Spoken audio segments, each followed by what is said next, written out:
할렐루야. 네, 오늘도 수요 예배 가운데 나오신 귀한 성도 여러분 한 분 한 분 우리 주님의 이름으로 축복합니다. 네, 이 시간 옆에 계신 분에게 이렇게 한번 인사해 보겠습니다. 오늘도 수고하셨습니다. 네, 다시 한번 인사할까요? 믿음으로 변화됩시다. 아멘.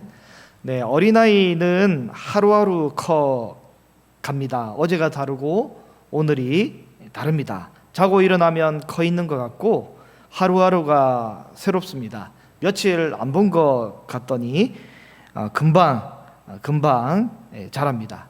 그러나 이 작년의 경우에는 어제나 오늘과 내일이 거의 비슷합니다.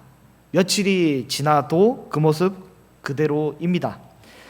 생체 시계가 성장기에서 정점을 찍고 이제는 서서히 노화 과정을 거치게 되는 경우를 우리가 겪는데요. 저도 이제 얼마 안 먹었는데 40 좀 넘었다고 어제 다르고 오늘 다른 것 같습니다. 노년의 경우는 어제 오늘이 완전히 다를 것 같아서 두려움이 생깁니다. 오늘과 내일이 다르고 또 하루하루 변화가 더 크게 느껴질 것 같습니다. 그러나 우리가 신앙생활을 함에 있어서는 우리의 겉사람은 날마다 낡아지더라도 우리의 속사람은 날마다 하나님 앞에 새로워져야 하는 것입니다. 네, 우리의 건강은 연약해질 수 있고 우리의 육체의 힘은 쇠하여질 수 있겠지만 사실 우리의 믿음은 날마다 새로워지는 것이 성경적인 원리입니다. 날마다 우리 구주를 닮아가고 날마다 우리 영혼이 성화되는 것이 참된 신앙인의 모습일 것입니다. 그러나 우리는 어떻습니까? 내 믿음이 날로 변화가 되고 새로워지고 있으십니까? 아니면 이상하게 정체기에 와 있는 것 같은 느낌입니까? 나의 신앙은 날로 새로운 모습으로 변화가 되고 있는지 아니면 언젠가 내 신앙의 정점을 찍고 이제는 서서히 기울어져 가고 있는 그런 단계에 우리가 처하고 있진 않는지 한번 생각해 보기를 원합니다. 이제는 움직이지도 않고 변화되지도 않고 혹시 죽어가고 있는 신앙의 단계에 접어들고 있다면 오늘 우리의 마음을 새롭게 하는 시간 되기를 바랍니다. 네, 우리의 신앙은 겉사람은 날마다 낡아지지만 우리의 신앙, 우리의 속사람은 날마다 새로워지는 것이 정상입니다. 어떻게 하면 우리가 신앙생활에 죽어있지 않고 활발하게 움직일 수 있을까요? 멈춰버린 내 신앙도 이제 다시금 변화가 될 수 있을까? 내 신앙은 다시금 새로워질 수 있을까? 함께 고민하는 시간이 되기를 바랍니다. 오늘 본문을 통해서 우리 주님께서 주시는 은혜를 얻고 우리 믿음이 살아 움직이는 진짜 신앙 되기를 바랍니다. 오늘 본문에는 중풍병자를 변화시킨 사건과 마태가 변화를 입은 사건을 담고 있습니다. 중풍병자가 변화된 사건과 마태가 변화된 사건을 함께 담고 있는 게 오늘 본문인데요. 중풍병자를 고치신 사건과 마태를 부르신 이 장면을 통해서 우리 주님께서 우리에게 주시는 몇 가지 교훈들을 함께 나누고자 합니다. 첫 번째인데요. 예수님께서는 마음의 중심을 다 아십니다. 예수님께서는 마음의 중심을 다 아십니다. 말만 한다고 우리의 마음이 말로써 입증이 되는 것이 아닙니다. 안다고 믿음이 입증이 되는 것이 아닙니다. 마태복음의 주 독자는 유대인입니다. 유대인들은 주로 입으로 진리를 선포하고 있고 행동은 진리와 반대가 되는 행동을 많이 하여서 예수님께 책망을 많이 받았습니다.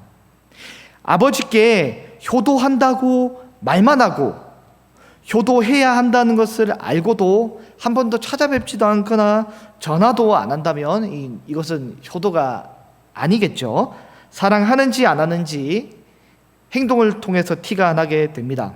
유대인들은 자기 자신의 재산에 대해 이미 하나님께 다 드렸다라고 고르반, 신앙이라고 하며 하나님께 바쳤기 때문에 부모님을 차마 하나님께 바친 것을 떼어서 부모님께 공양하지 못한다라고 이야기를 하는 것입니다. 하나님께 바쳤기 때문에 부모님께 제물을 드리지 못한다고 이야기해놓고 그러고는 하나님께 바친 그 맹세를 취소하고 자기의 소유를 그대로 유지하는 수단으로 삼았습니다. 사랑하는지 안 하는지는 행동을 통해서 티가 나게 되는 것입니다. 이웃을 사랑한다 말하고 사랑해야 하는 것을 알고도 한 번도 율법을 따라 이웃을 사랑하지 않는다면 이것은 참 이웃 사랑이 아니겠죠. 말도 중요하지만 행동이 중요한 것입니다. 야고보는 이렇게 행동하지 않는 믿음에 대해서 죽은 믿음이라고 표현합니다. 행하지 않는 효도는 가짜 효도이고 행하지 않는 사랑은 가짜 사랑입니다. 오늘 본문에 보면 한 무리의 사람들이 나오게 됩니다. 그들은 침상에 누워있는 중풍병자를 침상째 들고 예수님께 나오게 됩니다. 침상에 누운 중풍병자는 어떤 존재입니까? 스스로의 힘으로는 움직일 수 없는 존재입니다. 그래서 그는 이웃의 도움이 필요합니다. 옆에 있는 친구들은, 그 이웃들은 아마도 이 중풍병자를 너무 사랑했던 것 같습니다. 병행 본문을 보면 심지어 마가복음에 보면 어떻게 돼 있냐면 나무 지붕을 뚫고 달아내려서 그를 예수님께 데려오게 됩니다. 그래서 예수님은 중풍병자 그의 믿음을 보고 구원했다라고 표현하지 않고 오늘 본문에는 신기하게 그들의 믿음을 보고 그들의 믿음을 보시고 알맹이가 있는 믿음, 행동이 살아있는 그들의 믿음을 보시고 이제 그를 중풍병자를 회복시키고 구원을 해 주십니다. 여기서 보시고라는 단어가 에이도라는 단어를 쓰는데 그들의 믿음을 보시고라는 말은 정확하게 표현하자면 그들의 믿음을 아시고라는 뜻입니다. 그들의 믿음을 아시고 보시고 다 아시고 하나님을 사랑하는 그 마음으로 중풍병자 이웃을 사랑하는 그 마음이 얼마나 귀한지 예수님은 다 보시고 아시고 계시다는 것이죠. 이 중풍병의 문제는 어떻게 해결이 됩니까? 예수님께 나아가야지만 해결이 된다는 그 마음, 사람으로선 해결이 되지 않고 예수님만 이 문제를 해결할 수 있다라는 그 믿음을 우리 예수님이 아시고 그 중풍병자에게 작은 자야 안심하라 네 죄사함을 받았느니라 라고 말씀하고 계십니다. 그들의 믿음으로 죄사함을 받은 것이죠.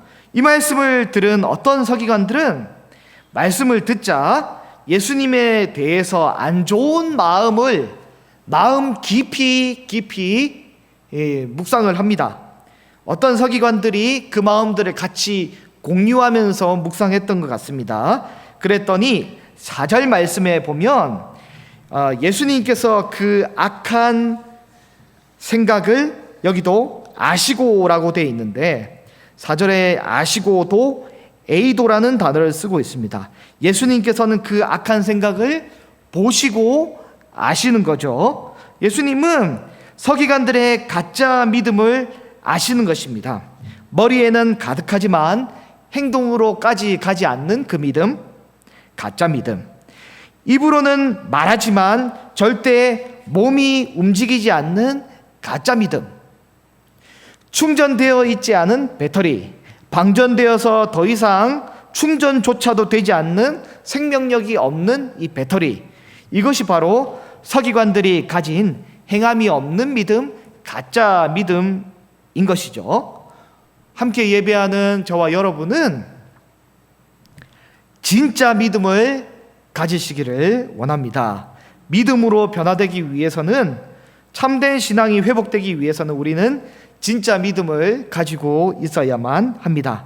예배하는 오늘 이 시간에도 우리 예수님은 우리의 마음을 다 알고 계시고 보고 계십니다.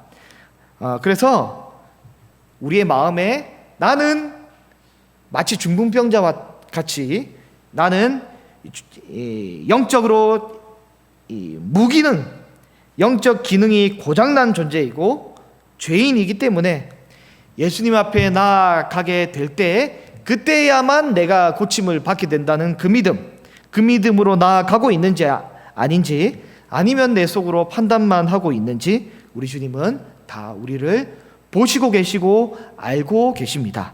참된 믿음으로 우리 주 앞에 우리가 나아가야 될 줄로 믿습니다.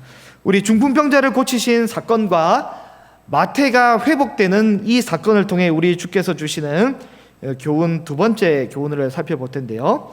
예수님은 죄 사하는 권세가 있으십니다. 예수님께서는 죄를 사하는 권세를 가지고 계십니다. 말만 하는 서기관들은 죄 사함을 받으라는 예수님의 메시지에 대해서 마음속으로 신성모독이라고 생각을 하게 됩니다. 그래서 예수님께서 그들에게 물어봅니다. 솔직히 죄 사함을 받으라, 그리고 일어나 걸으라, 이 둘 중에 무슨 말이 더 쉽겠냐?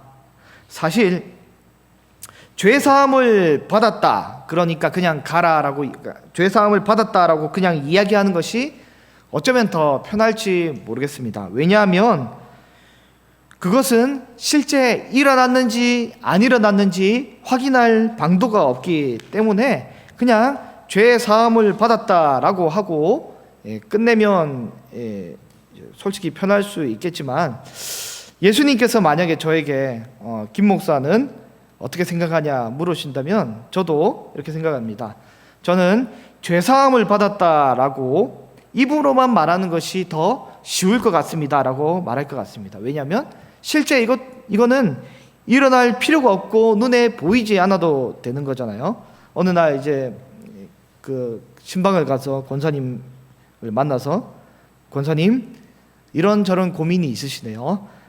회개하면 하나님이 그 죄를 용서해 주실 것입니다 라고 하고 일어나는 게, 신방을 마무리하고 오는 게 편하지, 권사님 지금 이 시간 나사렛 예수 그리스도의 이름으로 간암이 지금 이 순간 회복되실 것입니다 라고 이렇게 말하는 것이 더 쉽겠습니까? 당연히 그냥 말만 하고 아멘 하고 그냥 큰 소리로 아멘 하고 오는 게 더 편하지 않겠습니까?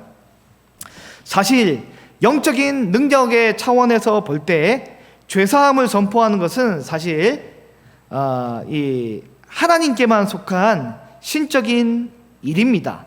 그렇기 때문에 지금 서기관들이 신성모독이라고 표현을 하는 것이고, 병자를 치료하는 기적들은 구약에도 여러 선지자들도 할 수 있는 수준의 일입니다. 그래서 예수님께서는 지금 의도적으로 당신께서 죄 사하는 권세가 있다는 것을 드러내 주시기 위해서 이런 계획을 하고 계십니다. 그리고는 중풍병자에게 일어나 걸으라고 명령을 하십니다.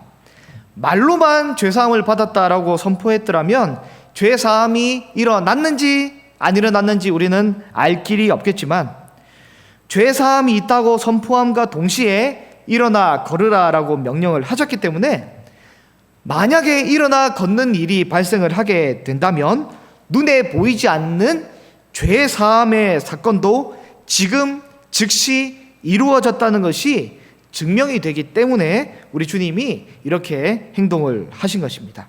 그래서 이 중풍병자에게 죄사함을 받았다라고 선포를 하신 것입니다. 우리 성도 여러분, 물은 위에서 아래로 흘러가는 것이 아주 자연스러운 이치입니다. 낮은 곳으로 내려갔던 물이 그냥 높은 곳으로 거꾸로 올라가지는 않습니다. 만약에 물이 거꾸로 올라갔더라면 누군가 물을 떠서 올렸든지 물펌프로 퍼올렸든지 어쨌든 특별한 외부적인 힘이 작용이 필요한 것입니다. 자연스럽지 않은 외부적인 힘이 개입이 되어야지만 이 순리가 역행하여 움직이게 되는 것이겠죠. 죄인은 가만히 내버려 두면 늘 죄악의 자리에 위치해 있습니다. 혹 더 나은 자리로, 더 나쁜 자리로, 더 나쁜 죄악의 자리로 가면 모르겠지만 죄인이 가만히 내버려 둔다고 그의 방향을 선회하여서 의를 행하거나 죄인이 갑자기 의인이 되는 것은 결코 자연스러운 모습이 아닙니다. 중풍병자가 갑자기 스스로의 힘으로 움직이지 못하듯이 죄인도 스스로의 힘으로는 결코 의를 행할 수 없고 움직일 수 없는 것입니다. 그래서 우리 주님이 이런 기적들을 베풀어 주시면서 우리에게 이런 교훈을 주신 것입니다. 우리 중풍병자를 고치신 이 사건과 마태를 부르신 사건을 통해 주시는 우리 주님의 세 번째 교훈을 한번 살펴보겠습니다. 예수님께서는 우리를 죄인된 우리를 부르셨다는 이 사실입니다. 예수님께서는 죄인된 우리를 부르셨습니다. 오늘 우리가 보고 있는 책은 바로 마태복음입니다. 마태복음입니다. 모든 성경은 다 하나님의 말씀이고 하나님께서 신적으로 주시는 진리를 담고 있지만 그 진리는 어떻게 선포가 되냐면 인간 저자의 삶과 지식과 감정과 여러 사상들을 하나님이 적극 사용을 하셔서 오류 없이 이 말씀을 선포하도록 하나님이 만들어 주셨습니다. 그래서 마태복음의 내용은 가장 마태스럽게 기록이 되어 있고 누가복음의 내용은 가장 누가스럽게 기록이 되어 있습니다. 오늘 본문의 장면은 마태가 부름을 받는 장면입니다. 왜 마태는 본인이 등장하는 이 장면을 이 위치에 배치를 시켰을까? 제가 고민을 하게 되는데요. 이 말씀을 연구하고 준비하다가 뭔가를 깨닫고 눈물이 핑 돌고 마음에 큰 감동이 왔습니다. 마태복음 8장부터 9장까지 이 앞선 본문들 그리고 이 마태의 기적 사건에 이어서 나오는 본문들도 계속해서 뭐가 등장을 하냐면 기적이 등장을 하게 됩니다. 기적이 등장합니다. 산상수훈 이후에 예수님께서 베풀어 주신 놀라운 기적들이 차례차례 등장을 하게 됩니다. 나병을 깨끗하게 고치신 그 기적, 도무지 잠잠할 수 없는 그 풍랑들을 잠잠하게 만드신 그 기적, 가다라 지방에 귀신이 들린 그 사람을 고치신 그 기적, 그리고 중풍병자를 일으키신 그 기적, 그리고 그 다음 등장한 장면이 바로 마태의 회심 장면이 등장을 하게 됩니다. 마태는 여러 가지 기적의 다양한 이야기 속에 자신의 회심 장면을 넣어두고 있습니다. 이것이 바로 이것은 어떤 의도이고 무슨 뜻입니까? 나병을 깨끗하게 고치신 그 기적, 풍랑을 잔잔하게 만드신 그 기적, 가다라 지방에 귀신을 고치신 그 기적, 그리고 중풍병자를 일으키신 그 기적과 같이 나 마태가 변화가 된 것은 엄청난 이 기적적인 사건이라고 스스로의 믿음을 고백하고 표현을 하고 있는 것입니다. 나와 같은 죄인 마태가 예수님을 믿게 된 것이 기적이라고 마태는 본문에서 설명을 하고 있는 것입니다. 예수님의 말씀의 능력이 없었더라면 중풍병자에게 일어나 그 침상을 가지고 집으로 가라, 걸어가라 라는 메시지가 실패를 했을 터인데 중풍병자에게 죄 사하겠다는 말씀도 동시에 실패를 했을 터인데 예수님의 말씀이 능력이 있어져서 중풍병자에게 그 선포한 말씀이 효력을 발휘하였듯이 예수님의 말씀이 능력이 있으시기에 나 세리쟁이 마태 조국의 매국노라고 취급을 받고 여러 사람들과 그 누구에게도 환영받지 못하는 나 마태, 심지어 나 자신조차도 내가 얄밉고 밉고 도무지 손댈 수 없을 만큼 가망 없을 만큼 망가진 존재라고 여겼던 나 마태, 그에게 나를 따르라라는 예수님의 이 말씀이 효력을 발휘하게 된 것이죠. 내 마음에 주의 말씀이 와닿아서 효력을 발휘하게 된 것입니다. 내 마음이 마치 앞선 본문의 중풍병자처럼 내 마음대로 내 마음을 감히 움직일 수 없을 만큼 다 망가져버린 전적 타락한 무기능의 내 마음의 이 심령의 상태인데, 나도 내 마음대로 안 되는 나의 썩고 악한 그 마음을 예수님의 그 한마디로 고치시는 그 모습을 보며 이것은 엄청난 기적이다라고 마태가 표현을 하고 있는 것입니다. 또 동시에 나를 따르라는 말씀이 순종이 되고 성취가 되었기 때문에 동시에 죄 사하겠다는 말씀도 성취되었다라고 믿고 있는 것이죠. 나 같은 죄인이 어제도 오늘도 완강하고 완악하게 썩어 문드러진 내 마음을 예수님이 옮기셔서 지금 교회를 섬기고 있게 하는 이 신기한 모습을 보며 우리는 마태와 같이 하나님 앞에 감탄하며 이것이 참 기적이고 진짜 기적이며 엄청난 기적이다라고 믿음의 고백을 해야 될 줄로 믿습니다. 예수님께서는 우리를 이끌어 주셔서 우리의 마음을 변화시키시고 우리로 하여금 예수님 앞에 나아올 수 있도록 인도해 주셨습니다.